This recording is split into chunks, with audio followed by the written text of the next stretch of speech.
Dragon Ball Super was a moment like no other in the Dragon Ball community. Every week we would get a new detail, a new revelation, every little thing could sprout theories. This was a time we never thought would come, a new Dragon Ball anime. So it made our imagination go wild. While we wait for the next Dragon Ball installment, let's look back at the many what-ifs, could-haves, and if-onlys that defined the most unhinged rumor era Dragon Ball has ever had. First, a huge thank you to my friend and editor Remake, who pushed me to make this video and helped me out finding old theories. We're going arc by arc here, starting with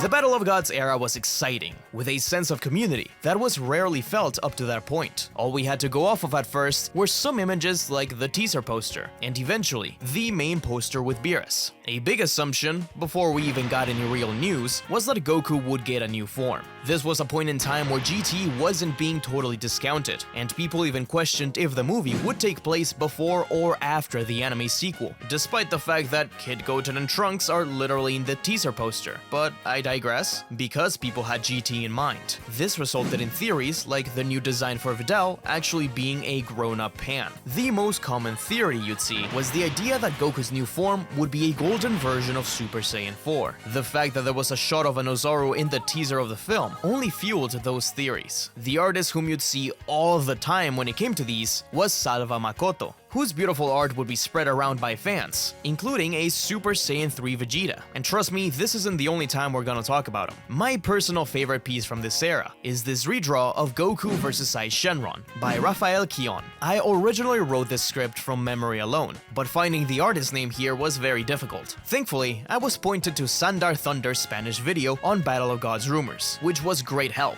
So shout out to him. It's funny to think that people thought Goku would demolish Beerus. In canon, I'd give up. I can't beat you. Oh, that's nice. But we're not in canon, are we? Since in the end, Battle of Gods turned out to be a pretty different film. Goku doesn't even win in the end. What's interesting is that we've come close to getting a golden Super Saiyan 4 multiple times. Katsuyoshi Nakatsuru even experimented with golden hair back in GT. And years later, Limit Breaker and Heroes nearly went the same path. Even the original design for Super Saiyan God prior to Toriyama was said to have hair between Super Saiyan 3 and 4. People would argue that this was the new Super Saiyan 4 going forward, and that GT was being retconned out of existence as a new series would finally come after the film. To a lesser extent, you'd also see Super Saiyan 3 Vegeta, with this rumor even returning during the anime adaptation. It's funny to look back now that Daima is a thing, and brought in both Super Saiyan 4 and Super Saiyan 3 Vegeta. I was still in school when all of this was happening, and I couldn't believe my eyes as me and my friends shared these images. I just didn't buy it. It seemed weird to just recolor Super Saiyan 4 to make it canon.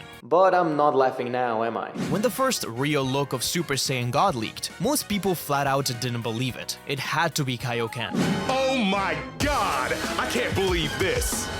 Yo, I can't believe this! Once the film came out, the fan art of Super Saiyan 4 Golden God persisted, especially from those who didn't really like the version from the film. Other rumors around Battle of Gods revolved around the main poster, the figure in the middle, later revealed to be Whis. He was heavily speculated to be a Majin. From afar, he does kinda look to have a Majin antenna. After we found out more about Beerus being a god of destruction, there was speculation that Whis could also be the god of creation, since we weren't sure where the Kaioshin stood in the pantheon compared to them. Beerus' name was also a mystery for a long time, with people nicknaming him Anubis, due to his Egyptian inspiration. His name was also originally translated as Bills, a name which is still being used in some parts of the world, like Latin America. Speaking of fan theories, as Super Saiyan God was revealed, people clamored for Vegeta to get Super Saiyan God next, so people began to theorize. Many simply drew Vegeta close to what we would eventually see, but others wouldn't settle for Vegeta's God to be the same as Goku's. Of course, Goku's would be red, but Vegeta's had to be blue. Raphael Kion was responsible for one of the most memorable fan arts of this era, of Vegeta and Goku fighting multiple Beeruses at once. The new state being personalized was a cool idea, even a while after the film came out. Sometimes you'd even see a clip of this Icy Cardas trailer as a quote-unquote teaser for the next battle against Beerus. There were even whispers that Goku would get Super Saiyan God 2 and beyond, which wasn't too far off from what happened. I should also also mention that every time a new movie comes out, there are rumors that it'll be 3 hours long, and it's just never true. Just like there's always rumors about Bardock and other Saiyans being revived. The revelation that there were other universes really caused a boom in theories. The main catalyst, from my experience, was Salva Makoto's series of fanarts on Gods of Destruction. These were everywhere around 2013 to 2015, and honestly, they're kinda cool. They're not very Toriyama-like, but I love the designs, especially the Son Wukong one. Everyone thought the next arc would have Goku face off against the other Gods of Destruction, and Beerus would have to team up with our heroes. Rumors about designs for the Gods of Destruction would persist, even around the time Super came out. I distinctly remember this fanart by Dai Kuwabara. I guess people didn't realize that this was just a parody of the Backyardigans. Since Videl is pregnant with Pan in the film, the assumption was that we would jump ahead in time past the end of Z, where Pan would play a bigger role and Oob would be included. But of course, that wouldn't be the case. And instead, we moved on to... But before we move on to that, I wanted to first mention the Dragon Ball Super manga. It began on June 20th, 2015, just a few months after Resurrection F, April 28th, 2015. So there were a lot of unknowns, and we didn't know much about the new series. Even the new Chapter 1, which covered part of Battle of Gods, sparked a bunch of questions, since there was one mistake on the cover, showing a Dragon Ball with 9 stars. People speculated that there would be a new Dragon Ball set, or something happening to the Dragon Balls. And although we would get a new set in the Super Dragon Balls, this was nothing more than a goof from Toyotaro, or whoever was responsible for counting the stars. It's also worth mentioning that around the time both of these new movies were coming out, and even way before, Dragon Ball Heroes was making their rounds, as part of a ton of rumors and myths, especially the idea of Dragon Ball Hoshi, a supposed new anime series which trolls would use the Heroes manga and trailers to deceive little kids. And yes, I'm still bitter about it. After Battle of Gods, we waited anxiously for whatever came next. Was Dragon Ball's return a one-time thing, or would Goku finally be back for good? Rumors really kicked off when, in an interview with Saikyo Jump, Akira Toriyama mentioned that he'd like to make a new movie based around Vegeta. We'd had movies about Gohan, Goten, and Trunks, but Vegeta always seemed stuck playing second fiddle. As you probably know, that disappointment only got worse once the film released, and Vegeta literally got his kills stolen.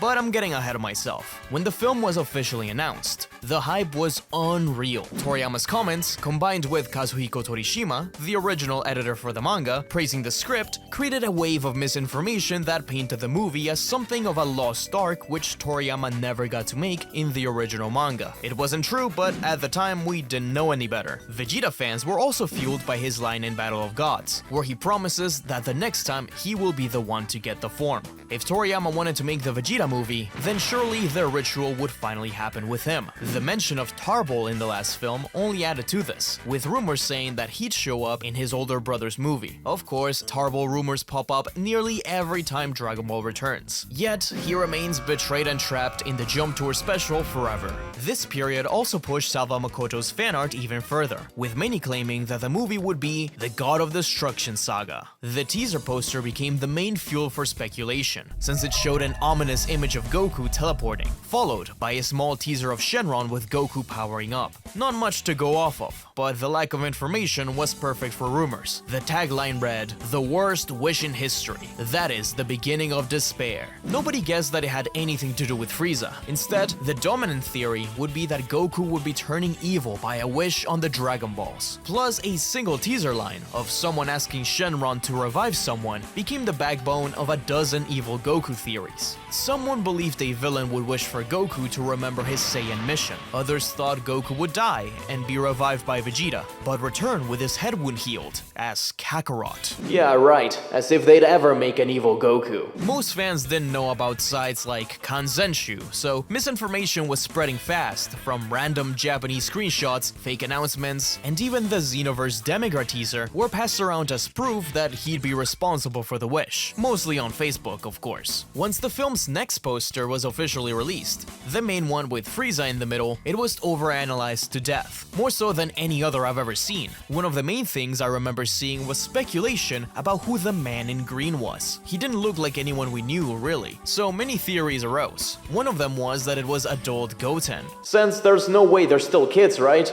My most memorable theory about this green man was that it was Yamcha. Funny enough, the official comedic manga, Dragonball SD, pokes fun at this by having Trunks show up in Resurrection F and confuse Gohan with Yamcha.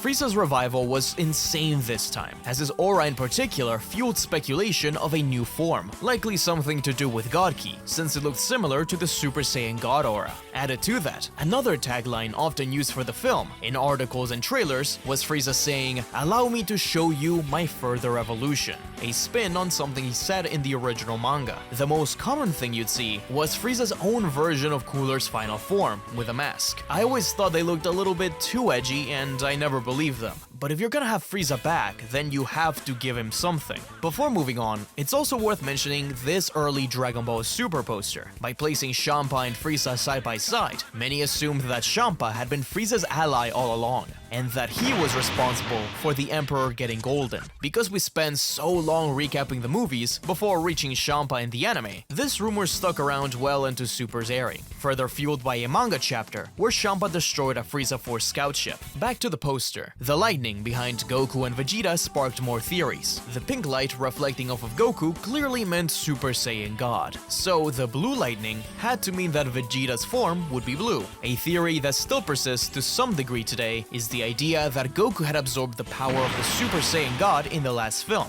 something that's straight up said. So the idea was that his base form was powered by that form, and we'd never see Super Saiyan God again. Honestly, it looks like that was the original intention, especially since in one interview, Akira Toriyama said that Goku would only rely on Super Saiyan from then on, training it and his base up above any other state. To be fair, that's kinda what Super Saiyan Blue ended up being, and the idea of God in base seems to be true until a little bit into Super, where they changed course. Even after the revelation of Golden Frieza in the trailer, we still believe that this would be Vegeta's film. One theory was that Vegeta would be the one to turn against our heroes, especially thanks to this shot of him standing over a damaged Goku, while others believed that the fact that we saw Goku hurt, the planet exploding, and Vegeta transforming all pointed to Vegeta being the hero that would return Frieza to hell. And just like that, Dragon Ball entered a brand new era. But what would come next? Well, we wouldn't have to wait long, as Dragon Ball Super would be announced on April 28th, 2015. We're finally in Dragon Ball Super proper, and before the series was released, there was already a ton of speculation. Many of us assumed that it would take place after the end of Z. It was touted as a sequel, and the movies had already filled a good chunk of the missing years after the defeat of Buu. The usual suspects for theories showed up: Bardock in Super, the return of Broly, evil Goku, etc. All things which eventually came true. Rumors that content from Dragon Ball Online, Heroes, and Xenoverse would be included in the new series persisted, and I remember specifically seeing people say that Xeno Trunks would show up to get help from Blue Goku and Vegeta. Remember, this was a world where we had no idea we'd be stuck recapping the movies we just finished watching. But then trailers came in, and we'd realize where we were. But with that, let's move on to the Tournament of Destroyers was the moment when things got actually insane. Unlike the movies, where we could go weeks or months without crumbs of information, the anime gave us weekly episodes to obsess over. So this is gonna be a little less structured than the films. It was really exciting to see the crazy stuff people would come up with. A weekly Dragon Ball anime is something many of us didn't get to experience, and especially not with something like the internet or social media to share our opinions, hot takes, and analysis. I worked at Walgreens at the time, and I would always take my break at the exact moment the episode would air, so I could watch it even if it didn't have subtitles. It was a special time. Something else unique about the time period was that not only were we getting a new Dragon Ball anime, but a manga which was actually ahead at first. This meant that we slowly got to see as differences developed, leading to theories we otherwise wouldn't have gotten. Sure, Gohan wasn't in the Universe 6 tournament in the manga, but the anime had a chance to redeem him.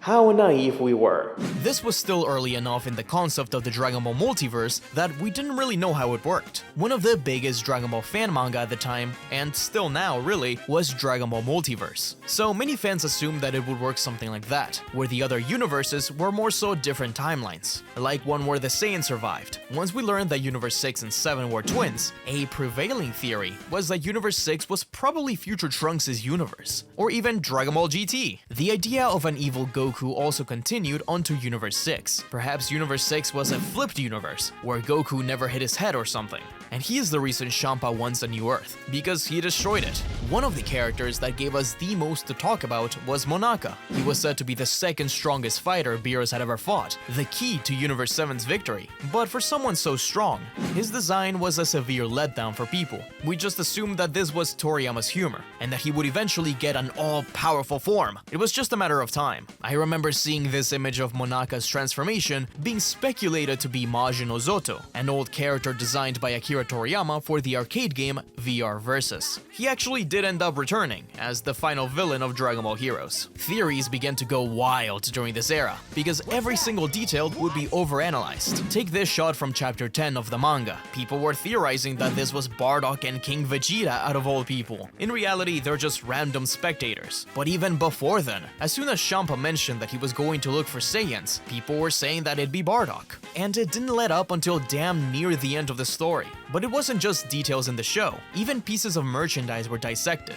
Bardock couldn't show up anywhere without causing a scene. Each one of the Universe 6 fighters had a theory attached to them. They were all given a Universe 7 arc parallel. Botamo was Boo, Magetta was the androids, Frost was Frieza, and Kaba was Vegeta. Hid was either related to Cell or Piccolo, depending on who you asked, leading to the theory that he could be a Namekian. If there were Saiyans in Universe 6, there had to be Namekians too, right? What if they were just purple? But one of the rumors about these characters that never ceases to surprise me is the idea that not only was Broly going to show up in the arc, but that he was already in it, right under our noses, inside Magetta.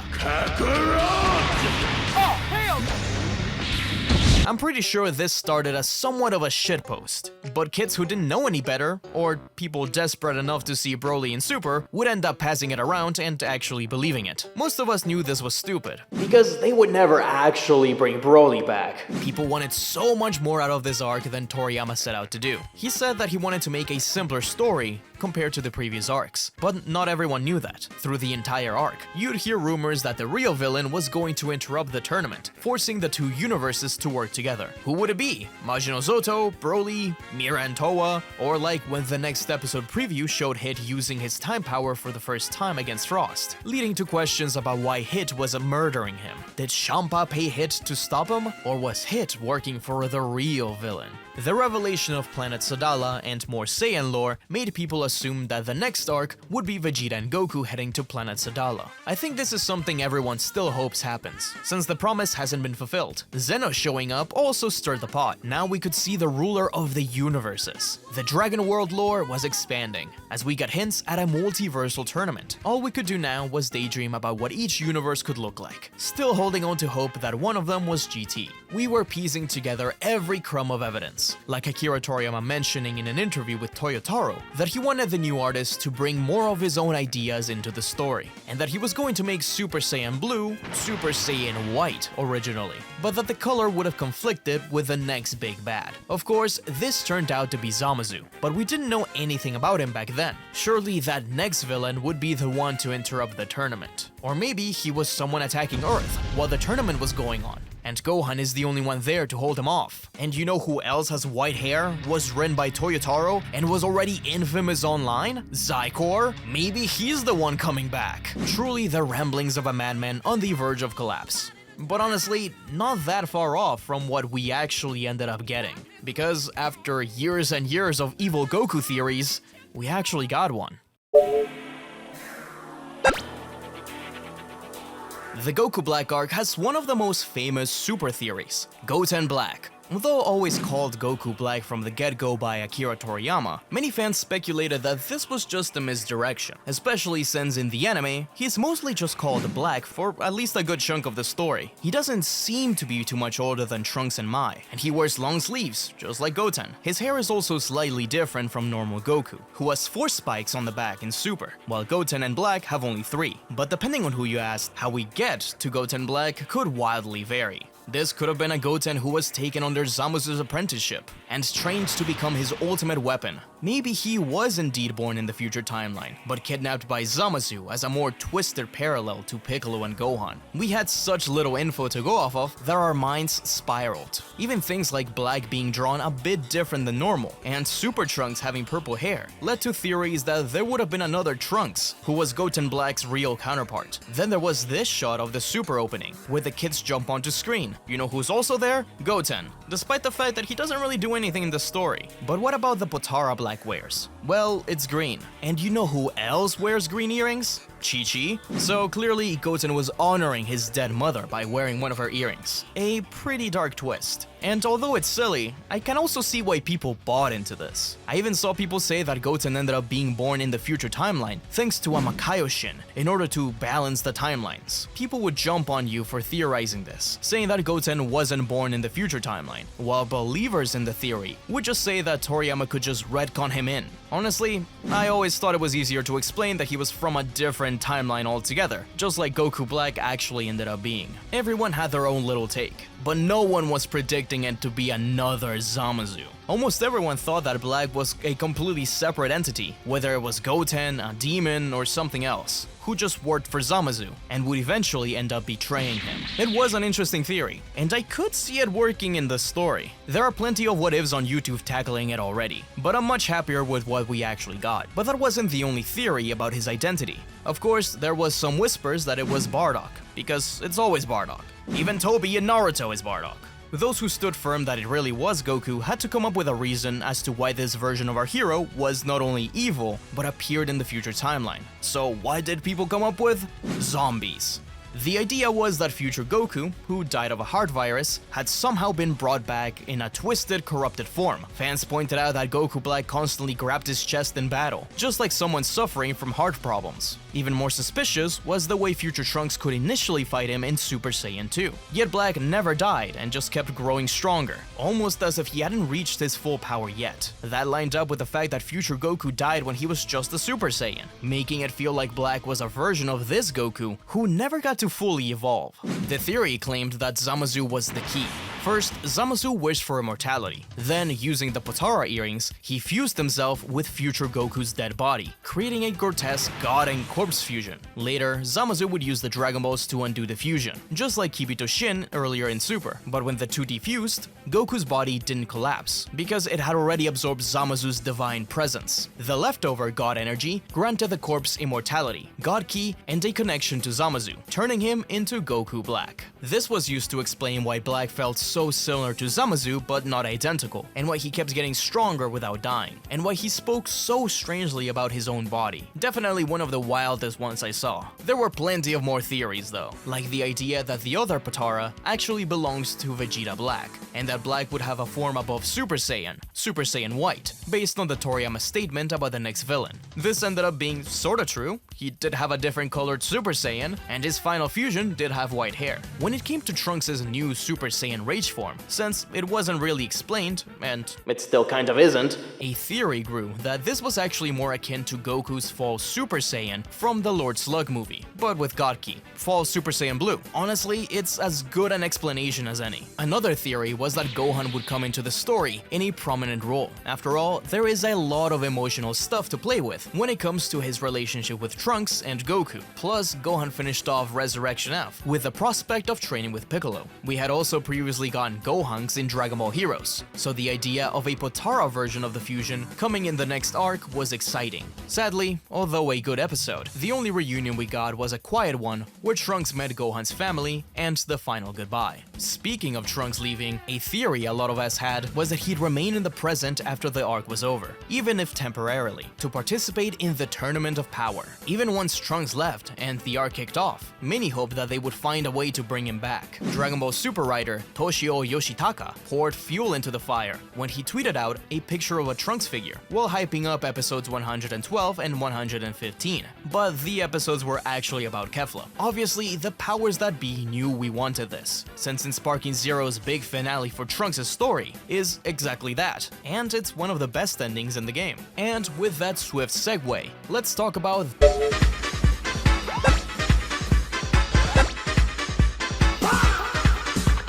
The Tournament of Power is the longest arc in Super, and thus has the most theories out there. Perhaps the most prominent was the idea that the angels, and the Grand Priest in particular, were evil. El Grande Padre is a pretty creepy character. Despite his calm demeanor, he is extremely cold and impartial, delivering the worst news with a smile. Many thought he'd betray Zeno and try to take over the universes. Mojito, the angel of Universe 9, had the most attention drawn to him, in a very bizarre scene, when his universe is destroyed first. He smiles.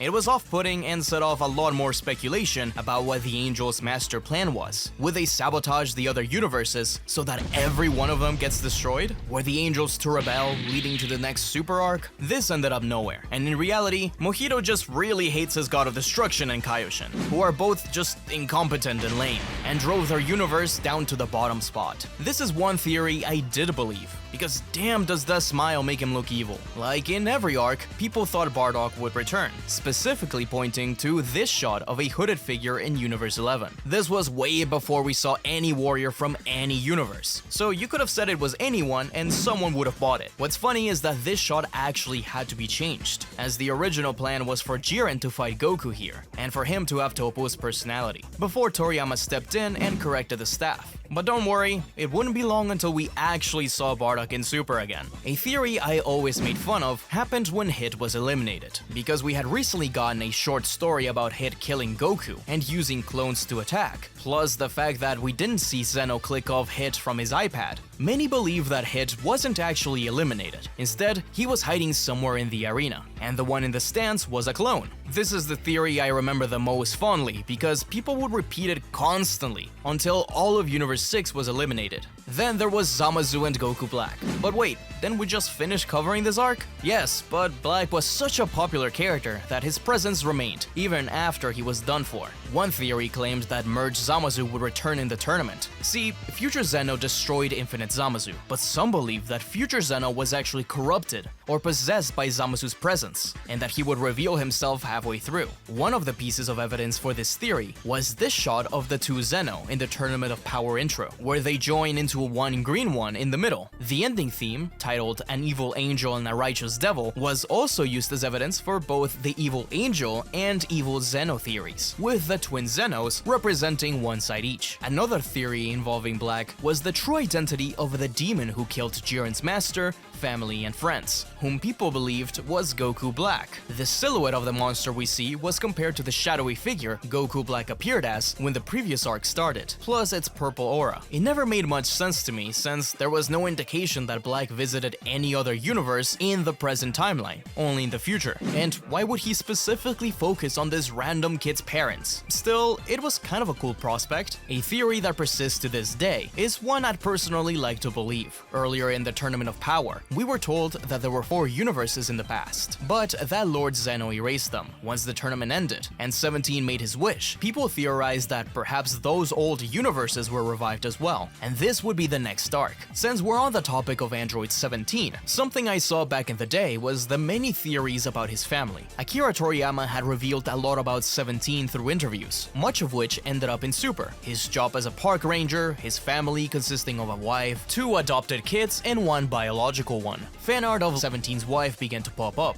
but the theory that kind of baffled me was the idea that Oob was 17's adopted kid. The reincarnation of Boo was mentioned a couple of times in Super, including the episode where Goku goes to see 17, so I think people just connected the dots. After all, 17 lives close to where Oob does, and we never actually get to see 17's family, but it was quite a reach. In the end, the Super manga actually showed Oob prior to Goku going to 17's island, carrying his own little brother. Plus, the original manga even mentions Oob living on a village with a bunch of siblings, and that he needed to win the money for them, which just doesn't line up with 17 being his dad, unless he decided to have or adopt a bunch of other kids, went bankrupt because of it, and never reached out to any of his friends. This scene of Goku fighting Jiren also gave us a lot to talk about. See, Goku powered up to the point of electric sparks appearing around him, and we start to see a version of Super Saiyan Blue Goku that had his hair up like Super Saiyan 2. So for a while, people thought we just got a somewhat underwhelming reveal of a new form, but this was nothing more than a stylistic choice done for the episode.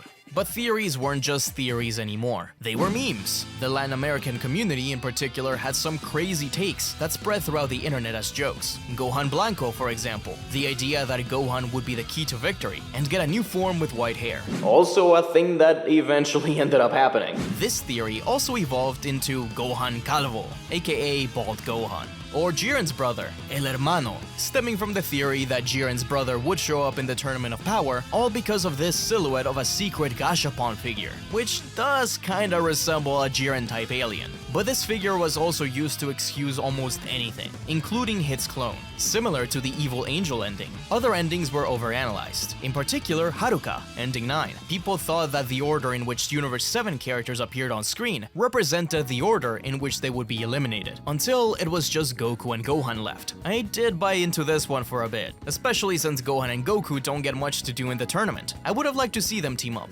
Gohan mostly ended up working with Piccolo, which makes sense, but people also thought that Piccolo would end up absorbing the two Namekians from Universe 6, teaming up to beat a big bad. This treatment wasn't just for endings though. There was a shot of Goku transforming out of a red flame at the end of the opening, which brought up the idea of Limit Breaker, the name given to a new hypothetical form of Goku, which he would get in the tournament, named after the opening, Limit Break X Survivor. Funny enough, this did allude to a new power-up, Ultra Instinct. We just didn't know it yet. Even when we finally got the reveal of the new form, people weren't exactly sure what it was at first. The first image we saw gave Goku what looked like cat eyes, so a bunch of mods and art using this as a concept began to pop up. Many of us also thought we would get a cutaway to Earth, where we'd see what Goten and Trunks were up to at 17's Island. The manga did get a bonus chapter, showing the kids fighting the Cell Juniors, and the official soundtrack has 2 songs that go unused, one called The Boy's Adventure. So it seems like maybe this was an idea that was going to happen, but it ended up getting scrapped. Once we finally saw Ultra Instinct in full glory as this defensive technique, people began to theorize that Vegeta would also get Ultra Instinct, but with a spin, as an offensive form of Ultra Instinct. Vegeta never got it, and he had to settle with Blue Evolution, but the idea of Vegeta using the opposite of Ultra Instinct did stick around, until we finally saw something similar to it in the Granolah arc, with Ultra Ego, a state developed by Vegeta as a way to take damage and convert it into raw power. I'm sure there's some I missed for the Tournament of Power, but this was definitely the era with the most speculation. But we still have a little bit left. For these next few, it seemed like wild takes slowed down a little bit. We still had some, but it wasn't nearly to the same degree. When it came to Broly, we had no idea what this movie would be about. They withheld the name for a long time. When we saw the trailer of Goku facing off against a new Saiyan, our imagination went wild. Perhaps this was finally the introduction of Yamoshi after being named by Toriyama as the first Super Saiyan from the past. We'd just gotten Kale, so a lot of people assumed, okay, that was Super's Broly remix. No way they'll touch the real Broly.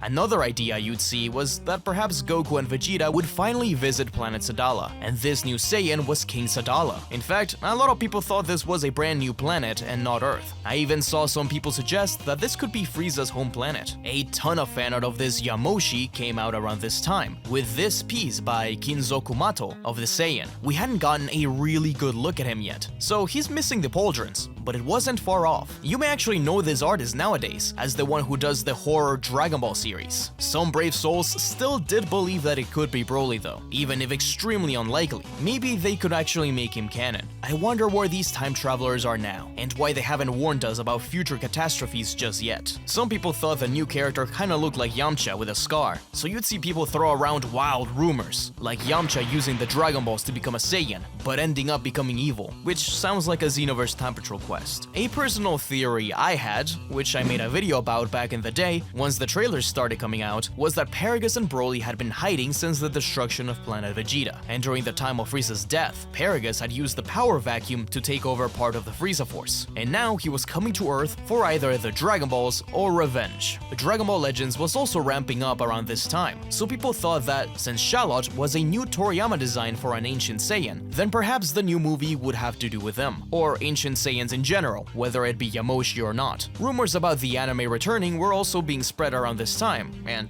they still are. It made sense for the anime to take a break while they were going to put all their soul into the next movie, so it was only a matter of time until its return.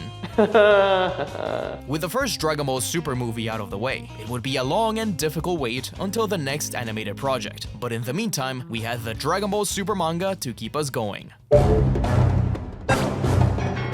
The details around the Moro arc are admittedly a bit fuzzy. We were only getting one chapter a month and nothing else, but I do remember a few fun ideas people had. For example, one prominent one was that Moro was likely from the demon realm, and since he's a wizard, maybe he was a Makaioshin, a demon supreme Kai, which were mentioned by Toriyama in an interview long ago. My personal favorite theory of the time was one I actually bought into. It started with Mira's being an angel. This, of course, turned out to be true, but there was more to the fan theory. People would say that Mira's was likely an angel from one of the old destroyed universes. The other side of the coin would be Moro, whom people believed was Miras' god of destruction, who's gone rogue. The idea of Moro as a god of destruction persisted for a long time. Even if he wasn't from one of the destroyed universes, then perhaps he was one from the past of Universe 7. One of the biggest moments of speculation came during the Namek portion of the arc, since there was a cliffhanger between Moro's final wish and the result of it. Some thought it would be to revive the Saiyans, like always, or immortality. Maybe he opened a portal to another reality, brought back some powerful foe, or killed the Kai inside of Buu. Anything was possible during that single month, but in the end, it was nothing more than freeing the galactic prisoners. Moro seems like an overwhelming force, whom no one could beat, so speculation about how the heroes would deal with him arose, many including things like the Mafuba, or trapping him away. But Vegeta's 4 spirit fish in training got rid of them pretty quick. 7-3 ended up being one of the most memorable characters in this arc, would actually start thanks to him. OG 7-3's design, and the way he carried himself also had people theorizing that he was the parallel of Hit in Universe 7, similar to the Saiyan parallels. But unless Hit is an android with a million clones, I don't think it's him. Some believe that his data would be used to bring Moro back, or that he'd play a bigger role, but this was nothing more than an intro, as Toyotaro cooked up the next arc.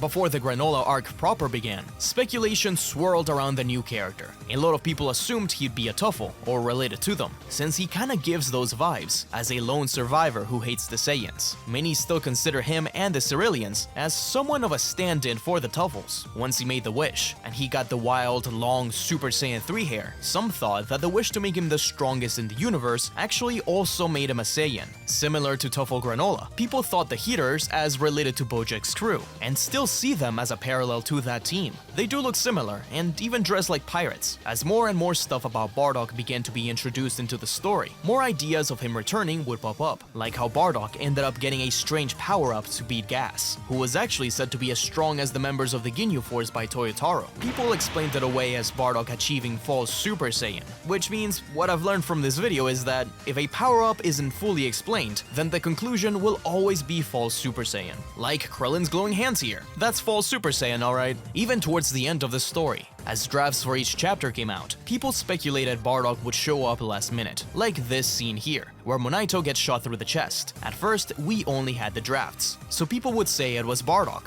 which made no sense. But people would also say it was 7-3, finally returning to pay off the start of the arc. Others said it was Frieza, since it looked like a death beam, which I think was actually a misdirection on purpose, as it turned out to just be gas, only for the real Frieza to actually return once the chapter came out properly. It was insane, and one of the best endings to a Dragon Ball arc in a while. But while the manga tackled this new arc, the anime side of Dragon Ball was gearing up for a new movie. Superhero had a ton of mysteries behind it. We had no idea what to expect, in between fake information and delays because of a hack. For example, the first bit of animation footage we saw was just Goku in the new CG animation, so it had to be a Goku movie, right? But the more information came out, the better the claims. I mean, this was the first non-Goku-centric movie in a while. The title of Superhero made people immediately think of Gohan and the Great Saiyaman. Of course, he had to show up as that superhero, right? Maybe he'd even pass on the mantle. In a way, this did end up happening, but in the Super manga, and with the original Great Saiyaman never showing up. But But speaking of Goten and Trunks, we had already given up on them growing up at this point, since in Broly, they looked even younger than before, so it was an amazing surprise to finally see them as teenagers. Them doing the fusion dance in the poster also brought up many ideas about Gotenks, though some people missed the fact that they were messing up the dance. But the theory of the real Gotenks showing up persisted. Even once the movie was out and the manga began to adapt it, people, and by people I mean me, hoped that Goten and Trunks would get another chance to fuse and show off a new version of Super Gotenks. And although they do fuse twice in the manga, they fell anyways. But since we were actually moving the story and the characters ahead this time, it meant that Pan was actually going to be involved. If the movie was going to focus on Gohan or Piccolo, then surely Pan would play a big role. The trailers made it seem as if she was truly being kidnapped, so people begin to compare this to Dead Zone, the first Dragon Ball Z movie, where Gohan gets kidnapped by Garlic Jr. So this would be a modern spin of it, with many hoping that it will culminate in a father-daughter Kamehameha. Speaking of Pan, since this movie clearly was cutting it close to the end of Z, some thought perhaps it would take place after the end of the manga, while Lube and Goku are out training, and if not, then maybe right before it, ending the movie with a tease or sneak peek at the tournament. Many also expected Vegeta and Goku to show off Ultra Ego and Ultra Instinct, even if just for a second. Maybe Gohan would struggle against the new Gamma androids and whatever other bad guy awaited them, so the Ultra Saiyans would have to come in. In the end, we didn't see anyone but Gohan and Piccolo transform in the film. The villains were also a big topic. Even though the Gammas had been revealed, speculation arose that another villain was in the way. Anything was possible ever since Broly became canon, so some thought it would be an old movie villain, perhaps Super 13. And before the movie was properly announced, people were really hoping for cooler. But the most common one you'd hear is that it was Android 21. Fighters was such a popular game, Toriyama designed her, and she was Jiro's wife. Of course it had to be her. She did show up in the film, but only as a tiny cameo. Some did guess right about Cell returning. People had noticed a pattern of Dragon Ball bringing back old concepts and remixing them, so maybe it could be like Silver Cell. We didn't find out until much later that it was Cell Max, and even then, some thought that the new Cell would absorb either the Gammas or Android 18 to become stronger. A theory that remained even into the manga adaptation was that Raditz would be brought back into the story as a red ribbon android. It was very popular, especially since he was Gohan's first real step into this crazy world. This fake screenshot really sold it, and became kind of iconic, to the point where something similar returned for the manga. This was actually drawn by Torikopio VG, posted in a Memeball Facebook page. I remember this one was everywhere because it looked so believable. Credit where it's due, it might be my favorite fake leak of all time. Look, even Android 21 shows up there. I even included the idea of an Android Raditz into one of the last few what-ifs I did. Rumors, fake leaks, and headcanons about Dragon Ball Super have persisted to this day, even if they have slowed down. A recent one I remember was this one, by Cree_INC_art, which fooled a lot of people, and this one from a few years back, showing a design by my friend Dash, which made the rounds as a new Super Saiyan 5. My favorite has been this one, the God Butcher arc announcement, that teased Janemba. It's been such a long time since the manga was put into hiatus, that we've kinda been getting desperate, so much so that people didn't realize that this was just a parody of Gore from Thor. No idea who the artist was though. But that's the weird thing, half of these theories were completely wrong. Some got pieces right, but that's why they're worth remembering. Because for a few years, Dragon Ball was something we lived by week to week, or at least month to month. It's like being back at recess, telling your best friend about Mew under the truck, or that Dragon Ball AF is airing next week at midnight. There are probably hundreds of theories I could have mentioned, so tell me your favorites in the comments. The ones you believed, the ones you laughed at, and the ones you still hope are true. But remember, don't believe everything you see online. Unless it says Bardock returns in the next arc. Then it's probably real. Thanks for watching, be sure to Goten Black scythe that subscribe button, and if you're looking for more deep dives into Dragon Ball, check out my video on the entire dark history of the Red Ribbon Army and the androids.